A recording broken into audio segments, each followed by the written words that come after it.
the human body is absolutely mind-blowing when it comes to all the things that it can do. The problem is that we continue to damage our body on a continual basis, and we don't do anything to help it out. And that lets you save. Look here. Welcome to a brand new edition of Ageless Energy, where we talk about how to burn fat, increase energy, and balance hormones for women over 40. Over the past 20 years as a performance coach, I've worked with hundreds of women that have the exact same struggles you do. I hope to shine some light with this podcast on what can be the most challenging time of your life and let you know there is hope to find success with your health and what you're looking for. Please share and enjoy.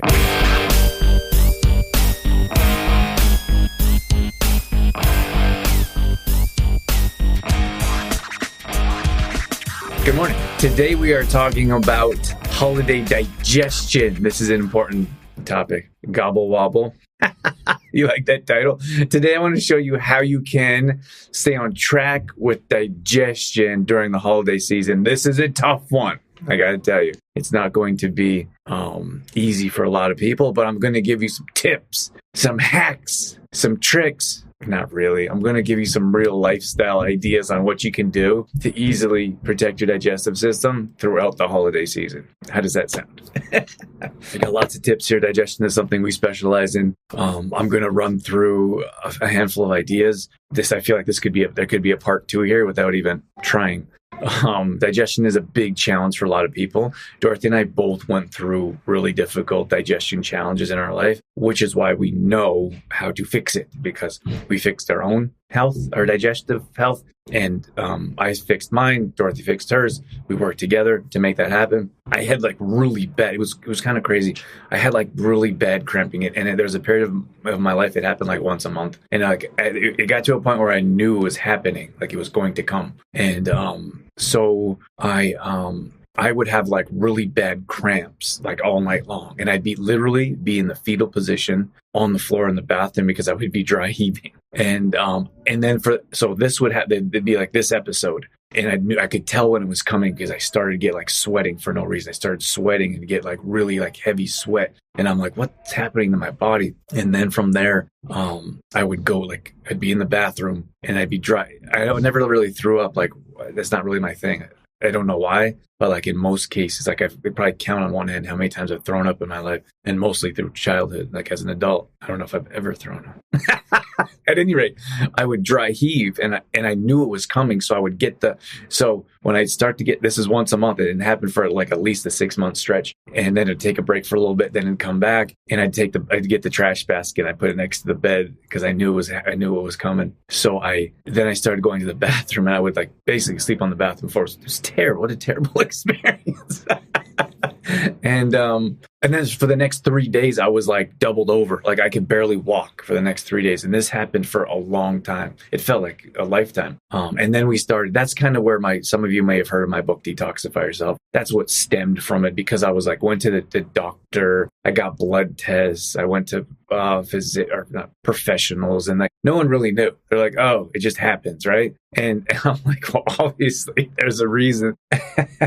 So at this point in my life, I really got into food. I went just a deep dive. I looked into gluten, soy products, along with genetically modified foods, and I did a little bit deeper dive into dairy. So I was like, okay, I'm going to live an elimination diet until I figure out what's happening, because I felt it was fixable, and I felt it was food. So from there, I cut out gluten, dairy, soy, and GMOs, because as I was digging deep into my research, these 4 seemed to be causing a lot of issues in our life. So then I cut all of them out. No dairy, no gluten, no soy, no genetically modified foods. Of course, soy is a GMO, but at any rate, and my health started to get better, and I started to have less and less of those episodes, right? So that's a quick flyby of mine. Then I wrote my book, Detoxify Yourself. I came up with a 30-day meal plan of complete recipes, grocery shopping lists of every one of those being eliminated. So that's how I know that one of those. And then now I don't know if I live like that all the time. Let's see. I have dairy now. a little bit of gluten. And I don't go out of my way to avoid gluten. It's just not something I consume. Like the foods that contain gluten, I don't really consume anyways. Like a little bit of bread here, but that's not really a big deal. So zero soy and zero GMOs. So that I'm guessing that was probably linked to one of those, because I have dairy now quite often, much more than I have in the past. And then gluten's not really a thing. So I'm guessing it was like a soy product or a GMO product.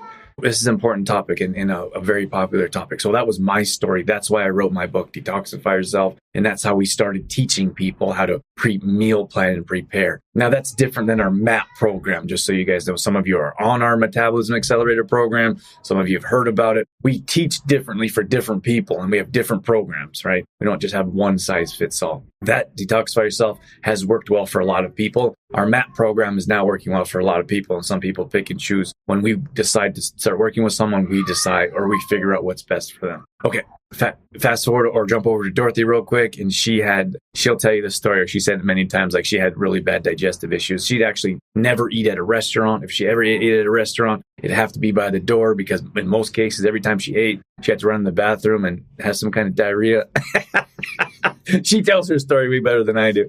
So at any rate, we went and looked at her whole nutrition. We broke it all down, a little bit of elimination, and just started to live a healthier lifestyle. And that's it. I mean, it's not that simple. Like, we started to pay attention to the food that we were eating, how it was prepared, where it came from, all the ingredients. And it was a process. It wasn't an overnight thing. But I feel like it's important for you guys to understand a bit of our back history and why I'm talking about digestion to begin with. And here's the thing, is that a lot of people come to us first with energy issues. Like, I have no energy. What's happening? And I'm like, well, what does your food look like? And they're like, I came to you about digestion, or I came to you about energy. Why are you talking about food? Because in most cases, our digestion is out of whack, which takes all of our energy. So think about, for example, like, that's your core. Like, you can't survive without your digestion, right? That's in the middle of your body. So when that is upside down, that affects the rest of your body. And obviously that's draining energy from the rest of your body to your digestive tract, because it's trying to figure out what's happening. And anyone that's have digestive issues, I'm guessing that's all of you here, is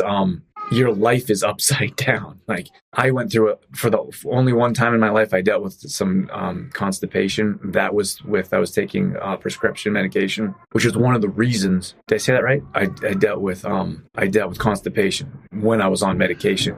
I was taking activated charcoal while on medication, even though it's not recommended. But I wasn't willing to deal with constipation. It was terrible. My gosh. And I know, that's why I know when people write in, they're like, hey, I'm dealing with some constipation. And I'm like, I feel like internally like terrible, because I know what that feels like. So at any rate, from there, in most cases, we look at food and we break down food. And here's the thing, super interesting, is that a lot of people feel like, I'd probably say 85% of people say that their food is good. Like, I hear it all the time. Oh, my food's pretty good. I need more help with fitness. And I'm like, okay, well, do you want to look at your food or not really? And I leave that up to the client or customer. If they say no, you can't give someone information that they're not open to receiving. So like, oh, just fitness, but they don't have their food isn't very good at all. And they have no energy to work out. So their workouts are suffering. So it's a whole cycle and a whole picture. And that's one of the reasons why it doesn't work for some people that are like, they're like, hey, I want to work with you guys, but I only need this piece. And I'm like, well, it's not one piece. Like, I don't need your mindset. I'm pretty strong-minded. But then there's no willpower to get through workouts, right? Like, obviously, mindset is lacking. And then they're like, oh, I'm good with nutrition. I just need workouts. Like, why didn't you get your workout in? I don't have any energy. Why don't you have any energy? Because you're not putting the right foods in your body, right? So it's all connected. So that's why when we work with people, we don't work with pieces or parts. We work with the whole picture. We're a holistic lifestyle company. And that's really, in my opinion, the only way to see results. Okay, so when it comes to digestion in particular, you guys should pay very close attention to, like, over the holiday season in particular, but pay close attention to mindful eating. This is one of my easy tips to give, because I have always been a slow eater. I should always say I've always been a very mindful eater. From as long as I can remember, I eat slowly. And I feel like at a point in my life, I felt like that was like a downfall. Like, people actually, I had friends and like family make fun of me for eating so slow. And now we get into adulthood and we realize how important that is. So we actually go to restaurants with friends and family, and we will hardly be done half of our meal and friends and family meals will be gone. Or we'll sit at a restaurant and we'll sit at a restaurant. Someone will come there after us, eat all their food, leave, and we're not finished our meal yet. So here's the thing is that I'm not trying to get you to purposely eat slow. I'm trying to get you to be considerate of the food that you're eating. And I suppose at a deeper level, you can show appreciation or gratitude. If you think, for example, how fast you eat your food without hardly chewing it or appreciating it, there's no real gratitude right there. Think about it for a minute. And if you have your own garden or if you grow your own food, I feel like you have a deeper appreciation of food. Now, that doesn't happen very often anymore because everyone's so busy and no one takes a break. So there's a big disconnect in children and food now. They don't know where food comes from. I was very fortunate. I grew up in an era, and many of you did, where you had a garden. Everyone had a garden. I grew up in a garden, watching my grandmother in the garden every day in the summertime, right? And I would help and participate as well. But that's something that's happening less and less. And then cities are growing bigger and farms are shrinking. It's just the whole process, right? So that disconnect with appreciation of food, someone created that food, someone is cooking that food, right? Someone is preparing that food. If you're at a restaurant or someone's making it look nice, someone's trying to make it. We went out with some people and they were as soon as the food came, they started complaining about their food. And I just thought for a second, first of all, complaining is a habit. The more you complain, the more you tend to complain. And then you find other people to complain with. So as soon as they hardly looked at their food and they started to complain about their food. And I thought, they're just so conditioned to complain. They didn't even look. And I was thinking about the chef or the waitress, having a clear consideration of other people in this world. What are you doing to them? That's going to ruin their day for something very minimal. Nothing was wrong with their food. They just are in that mind frame of complaining about everything. Okay. So being mindful, and I think it comes from a step-by-step process of this food came from somewhere, someone put a lot of time and effort into it, and you taste the food, you chew the food, and you have a conversation, right? So when you have, the digestion starts when the food hits your plate. So let's say you're having a chicken breast or a steak or whatever you have. When you take a knife and you start cutting that food, digestion has begun. Because I see a lot of people having big chunks of food, and that's more difficult for your body to digest, right? So you have a big chunk of food, you chew it less, and you swallow a bigger chunk of food. It's the same thing when you see someone put let's say it's rice and veggies, it's veggies and peas and carrots mixed in. Or sorry, I meant rice. Rice, and you take a big scoop of it and you shovel it in your mouth, right? Take a couple chomps, swallow. That's very difficult for your body to digest. So smaller spoonfuls. And then when you're cutting meat, for example, or whatever you're cutting a cucumber, doesn't matter what it is, digestion has begun. I think this is something that we don't consider at all, in any rate. And for us to sit down and understand, the smaller piece, so the smaller piece you cut, the less of it, or the less you're going to have to chew, because most people don't chew anyways. A couple chomps and swallow. And then your digestive tract is out of whack because it's trying to figure out how to process these big chunks of food going into a system. So the next one is chewing your food, actually be mindful of chewing your food, and here's why. We have a digestive enzyme in our saliva called amylase. That amylase is coating the food as we're chewing, right? So the longer you chew, the more amylase, the more that's broken down from the digestive enzyme from your teeth before it hits your digestive tract. So that's why it's important for you to slow down and stop swallowing your food. And that's going to help improve your digestion, right?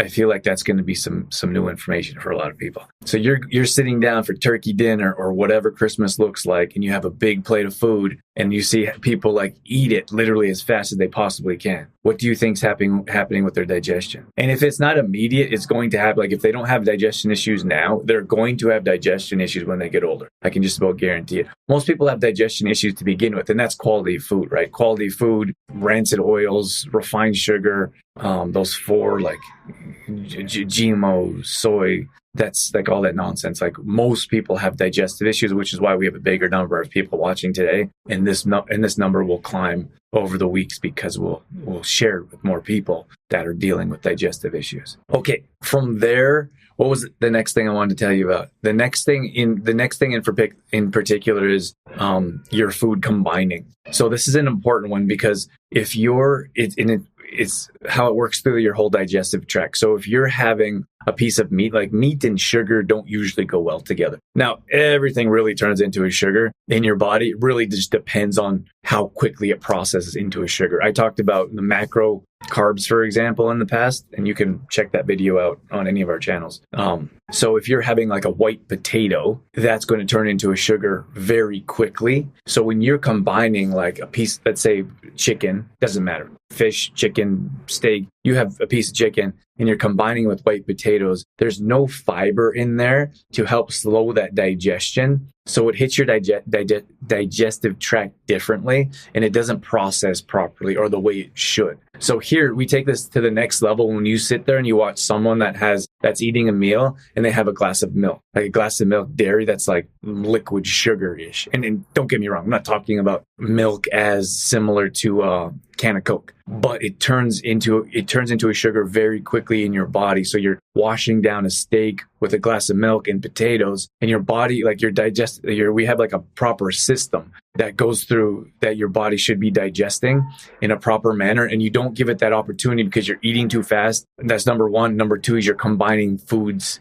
together that probably shouldn't be combined. So for example, you shouldn't have fruit with meat. That's just the food combining 101, because the sugars don't give the meat an opportunity to digest as they should in your digestive tract. So from there, you could look at a can of Coke with your meal, or you could look at a glass of milk, whatever it is, or you could look at a thing of fruit juice, like a fruit. And here's the thing, like the tough part is like we understand nutrition at a deeper level. So we look at so family members are like, why can't he have, like not just like put the sugar aside, why can't he have juice with his meal? Like, cause we don't want him to have digestive issues at a young age. Like it says, and they're like, oh, what does that mean? Obviously, we're not going to sit at the table and explain that. So it's just that once you have more knowledge around the situation, you can make better educated decisions. So okay, that was my food combining. And we can do a whole topic, like we can do a whole show on food combining. I would just want to give you some more tips as we move forward. Activated charcoal, like taking activated charcoal would be probably my number one tip for supplementation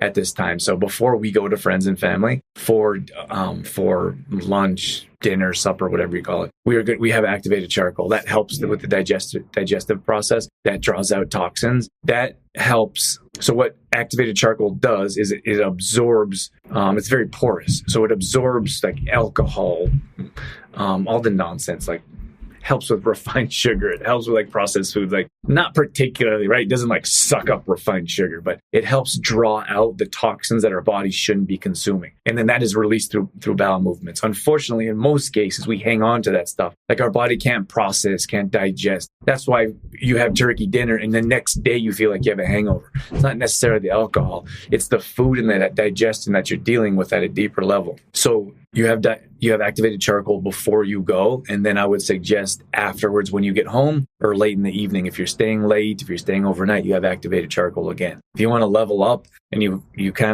had your alcohol, you had your desserts, you had your appetizers, I would tell you to take activated charcoal again in the next morning. Here's the thing: is like our bodies work incredible. Like the human body is absolutely mind blowing when it comes to all the things that it can do. The problem is that we continue to damage our body on a continual basis and we don't do anything to help it out. Like you're going to go to family members and you're going to have chocolate that's sitting on the table. You're going to have candy. You're going to have deep fried appetizers. Like we know that. Okay, let's accept that instead of being like, oh no, that's not going to happen. Or I'm going to go and not going to overindulge in anything, right? Let's get past that and be like, okay, how can we protect our digestive system when that happens or before that happens? Or after that happens, right? So we have 3 phases of the times we can help aid our digestive tract so we don't feel so horrible during, after, or before, during, and after, right? One of the things I would like to ask of you guys is that some of you know that I don't run ads on the show and don't plan on in the immediate future. So the only ask I have for you is that you help us spread the word so we can help more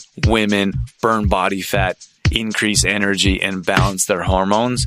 And the only way that we can do that is if you can rate and review this podcast. So the single thing that I could have you do or could ask of you is to leave a review. It'll take 5 minutes or one swipe of the thumb. It would mean the absolute world to me. And more importantly, you could change the world for someone else. As many of you know, there's plenty of women that struggle in this age group for balancing hormones, increasing energy, and burning body fat. So if you could help spread the word, that would make a big difference in our life and probably someone else's as well. Okay, so activated charcoal is super important. That's something I would suggest. I would level up with chlorella. It's great for the immune system, 40 vitamins and minerals. If you're having fish, lots of times during appetizer season, we have shrimp rings. We have escargot. What else do we have? We have I guess it doesn't matter. I'm sure you guys can figure it out. So from there, we look at, so when you're having fish products, which we seem to like mostly have like in appetizer form, when it comes to the holiday season, you take chlorella. In the ocean, there's hard metals. Now there's more and more research coming about how much hard metals is in fish, right? So we could look at other animal products and look at digestion as well. But in this particular example, let's just focus. If you're going to have fish products, you need to have a chlorella. The chlorella will help draw out those hard metals from your body. Otherwise, they continue to accumulate. And then what happens? You get a phone call and a family member has just been diagnosed with fill in the blank. So we have to do things to prevent our body from filling up with toxins on a regular basis. This is not once in a while. This is every day, especially during the holiday season. Okay, one of the things that I would suggest is kombucha. I'm a big fan of kombucha. It seems to help out with our digestion. We have it every morning. And here's the thing. If you're not going to take it every morning, at the very least, have some kombucha before you leave and then afterwards. For us, like we just went to my mom's house and she's on the healthy train, fortunately. So she has kombucha in her fridge. So do you want kombucha? Our little guy, every morning, he calls it booch. Booch, booch, booch. He'll say it about 4 million times until he gets his booch. So if you have littles running around, and even to teenagers, I don't know, like you lead by example. If they're teenagers and you start drinking kombucha and they've never seen it before, obviously they're not going to be all that excited about it. But the younger your kids are, to get them started off, the better off they're going to be. Same thing with chlorella. Our little guy, at the time of this recording, he's almost 2. Crazy. He has spirulina every morning. And he has chlorella every day. He asks for them. He calls them geens. Geens. Give me geens. So we limit them because we don't think he should have a whole bucket of them. But he chews them because he hasn't had refined sugar. And he doesn't realize that everything needs to be flavored or everything needs to be sweet and it tastes good, right? So he chews on them and he gets them every day. So that's a mom hack for you guys if you have kids that are a bit younger. And it's the same thing. If you have kids that are older, if you're really closely connected to your kids, you should be still setting an example for them as the adult, as the older adult, as the parent figure. Kids still look up to their parents, or they're still watching to seeing what they're doing. If you're setting a good example for your kids, there's a good chance that they'll follow along. That's just how it goes. So that's kombucha. I would suggest bringing kombucha with you. If it's not like everyone's going to be like, what are you drinking? Like you could sip on it throughout the night. Great idea. If not, have some before you leave and then have some at the end. That's going to help break down food. That's going to help reset your digestion. That's going to help things flow out properly the way it should be. One of the things I want to mention here is of course, as a nutrition and fitness company, I have to mention getting active. You got to be moving around. So here's the thing is we have a big meal and many people do this every day. Like you have a huge meal and then you sit on the couch and you scroll through your newsfeed or you watch TV, movie, Netflix. I don't care what it is. You're sitting and doing nothing. You need to get your body moving. Get your body moving after you eat. That will help with digestion. Think about, for example, everything is just sedentary, right? Like sitting there, laying there, you're stuck. When you get up and start moving around and getting active, you're actually going to help the whole digestion process proceed. Help your body. So many times, we're doing so many things to prevent our body from functioning at its highest level. And if I were to take a step back and I would say, okay, what are a handful of things that I would do to destroy my digestion? Let's go over it just for fun. I would eat as quickly as I possibly could. I wouldn't chew any food. I would take huge bites. I would take huge spoonfuls or forkfuls. I would chew very seldomly. That's what I would do if I was I want to destroy my digestive tract. On top of that, I would drink Coke or juice with my meal. I would take bites, wash down my meal with Coke probably. That would probably do the worst, like a pop product. I'd probably do the most damage. I would not supplement at all. I would not do anything preventative. No activated charcoal, no chlorella, no kombucha, none of that. I wouldn't do any of that for sure. And after my meal, I wouldn't move. I would just sit in one spot. That's what I would do. Think about that for a second, because that's what most people do every day. And then they're like, what's wrong with my digestive tract? The problem is that you haven't done anything. And I feel like this might be a little bit of tough love. Some people don't want to hear this kind of stuff. But if you want to improve your digestive system, you have to do something about it, right? One of my favorite quotes is, well, first of all, if you want something you've never had, you must be willing to do something you've never done, right? You want better digestion, you take action steps for better digestion.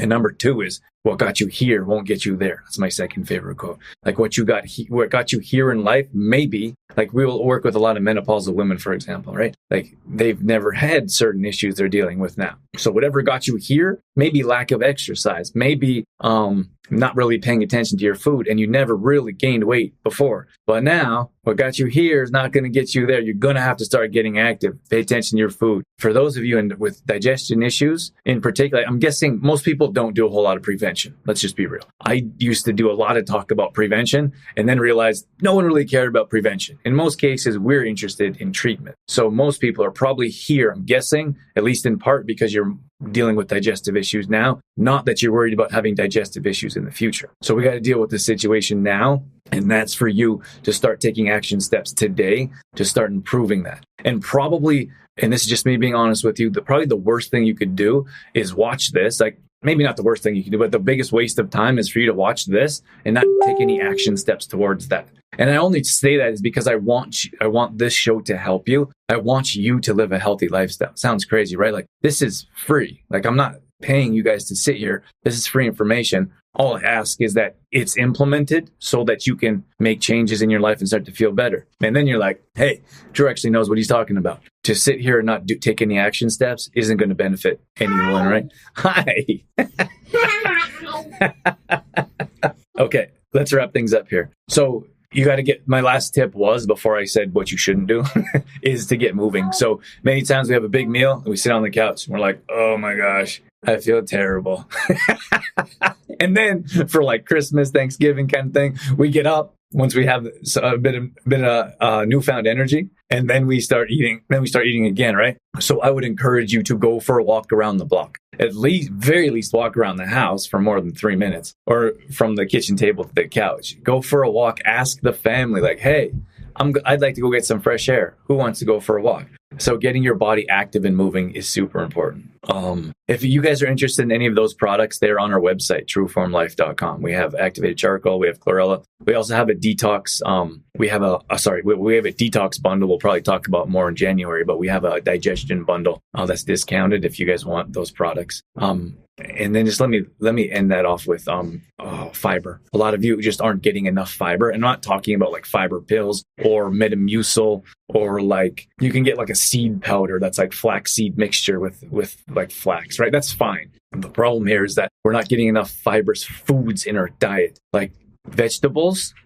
Eat your vegetables. You're getting fiber. That's going to help break down your other macros. That's why veggies are so important, and they're so forgotten about. Like we call it the forgotten about macro. Like you look at keto, for example. A lot of people deal with digestive issues on keto. Mostly they're worried about their macro count with protein and fats, right? Very little veggies. And that's where we have digestive issues. You see a lot of people like in Alberta, we deal with we have the big beer belly, right?